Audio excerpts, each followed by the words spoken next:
When Squid Game hit our screens, it captivated millions with its haunting depiction of desperation and survival. But what if I told you that its premise might not be entirely fictional? What if the brutal trials of survival we watched weren't just a scripted drama, but a sinister echo of something far darker and real? For years, an unsettling urban legend has circulated online, a chilling tale eerily similar to the premise of Squid Game. They call it the Trial of the 45th. Unlike the show's contestants, the participants of this game weren't adults vying for cash. They were children. The story begins in the early 1980s, in a remote, unnamed town. The economy had crumbled, famine swept through the region, and families struggled to survive. Out of desperation, or madness, a horrifying solution emerged: a game. A game designed to test endurance, intelligence, and obedience, where failure meant more than losing a prize. According to whispers, 45 children were chosen, though chosen might not be the right word.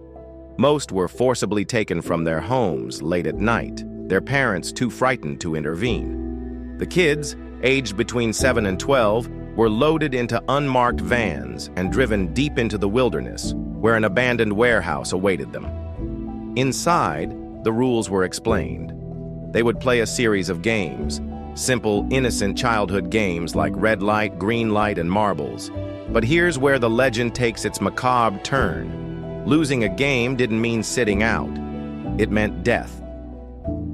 Before we continue, if you're captivated by dark and mysterious tales like this one, don't forget to subscribe to our channel. We bring you untold stories, urban legends, and hidden truths every week. Your support helps us uncover the shadows of history and lore, so hit that subscribe button now. The games unfolded over 5 days. The children were given just enough food and water to survive, but not enough to keep them from growing weak. The first game was deceptively simple: red light, green light. Those who moved even a fraction of an inch after the red light command were immediately removed. Some stories say they were led out of sight. Others claim the punishment was swift and public. By the end of the second day, the number of children had reportedly dropped to half. Fear and hunger gripped the survivors and alliances formed, only to be shattered in later games that required betrayal. But here's the most chilling part. No one knows what happened to the winners. Some say there were none. Others believe a few were released, but their identities remain unknown. Over the years, the legend of the Trial of the 45 was buried, dismissed as folklore, a tale too horrific to be true. So how does this connect to Squid Game? Fans of the show have pointed out unsettling parallels. Both stories revolve around the manipulation of games meant for children. Both involve shadowy organizations exploiting the vulnerable for their amusement. And both leave a chilling question. Could this be based on reality? Adding fuel to the fire, conspiracy theorists have unearthed chilling claims from the 1990s. A former journalist alleged he'd uncovered evidence of a similar event, including photographs of a black banner marked with the number 45 and the faces of terrified children. But before he could publish his findings, he vanished. His case remains unsolved.